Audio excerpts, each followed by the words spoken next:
Welcome, Leo, to your love reading for December 10th to the 16th of 2018. Now, your recent past. Let's look into what's been going on with you. Recent past events for Leo in love. Last week, last weekend, just depends. All right. So we have some of you may have been very frustrated with maybe a certain person. Now, when I see a lot of different things, you're doing a whole bunch of different things, but then the home environment is not very stable for you. So Capricorn, Virgo, Taurus, in the way. Frustrating you at times, not really on the same page with that person, speaking very clear, sometimes very blunt about their financial security, throwing things in your face. It just depends on what that might be to you, that person. But then we have the Nine of Swords, up late, staying up late, busy in your head. But then the Nine of Cups comes through, and then that means that whatever you've been doing, I feel like it's kind of brushing that person off and doing things to make you feel happy. Maybe last weekend, and I feel like that's a good thing, because anybody that's frustrating you, and maybe they feel like they have a right to kind of get in your ear and say certain things. But for some of you, you may have been aggravated by certain things around the home environment. It could be in a marriage as well. Now, the person, let's see the energy this week. So overall, for you and your love interest for Leo.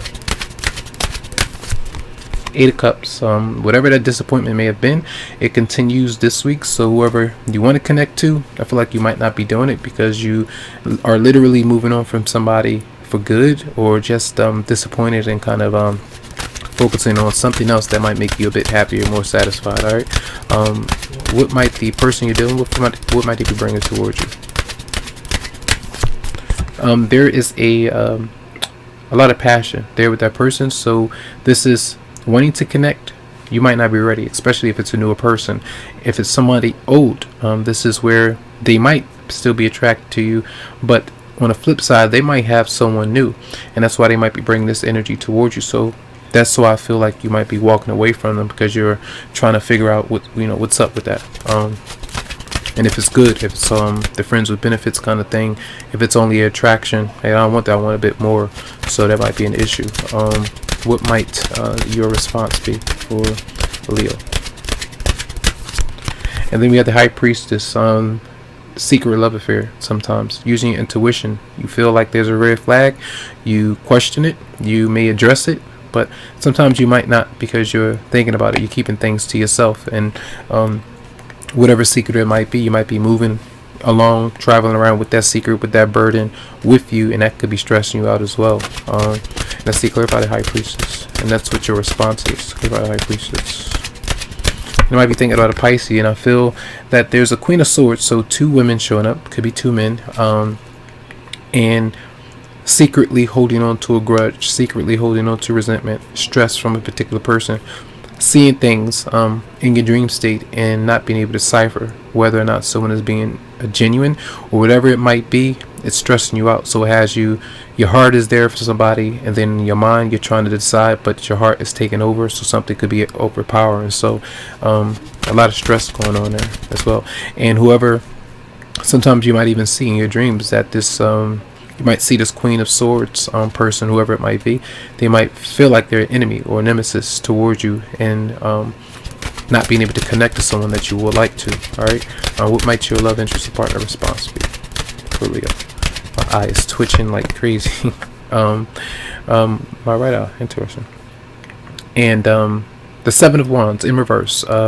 That's them not feeling like they can actually address something, like they can speak up for themselves, or kind of handle too many different situations at once. So they might feel like they want to give up because they can't get through to you, they can't get to someone else that they would like to kind of move on from. So even if there is a new spark with some of you out there, that person is just feeling like they just don't want to be bothered anymore, so they're giving up. All right, that's why the Eight of Cups showed up. Now, the what is the obstacles between you and your love interest or partner for Leo? Regret, sadness. This is one of the best cards that you could get in love, because it's a lot of joy, fun, playfulness, excitement, enthusiasm. But then you're depressed, severe depression when I see this, because that's when the sun is in reverse. It's a major arcana, and it can be severe issues when it comes to you being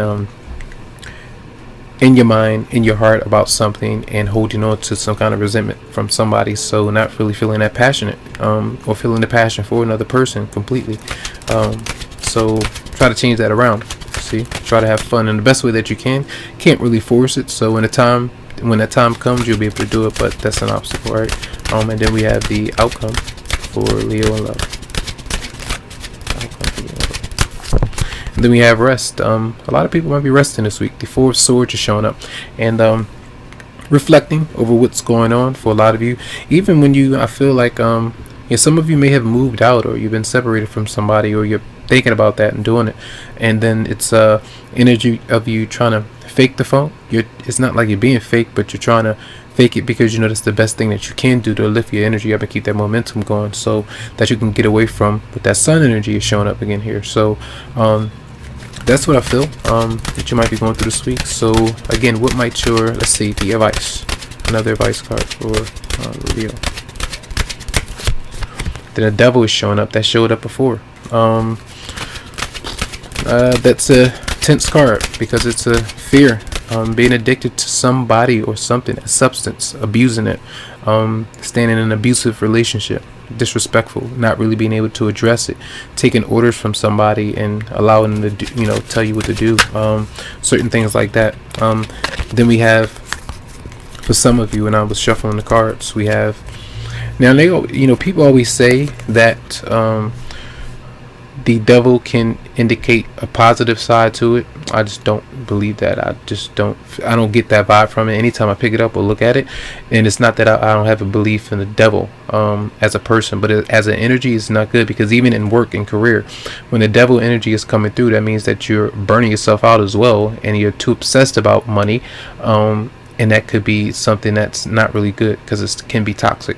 And then when the Knight of Swords, the Emperor shows up, and then the Ace of Pentacles shows up, the Devil is telling you to back up, take your time, and focus on these things in the right way. Taking your time to it and not rushing. The Knight of Swords is being too passionate about things like that. And maybe some of you are face to face with there's an Aries right there, or your father, or someone that you feel like is a parental figure, or someone that's just in the way, and you're trying to get by them so that you can focus on career. That's how I see this, and I feel like you have to kind of place that into perspective. And once you feel better and maybe more independent, or just feeling better about your circumstances, you'll have no problem with disconnecting from somebody that's not in your best interest right now. All right, and I feel like if that person, whoever it might be, his new love interest might be for you, it'll happen once you are stable, and once they are as well, they'll come approach you. You approach one another. Hey, what's up? Let's do this kind of thing. So keep that in mind. All right. That's your reading for the week. Tons of love, lots of light to you, tons of healing vibes. I wish you the best. You can always go to the website, psychicloveheals.com, to schedule something for you. So have a good one.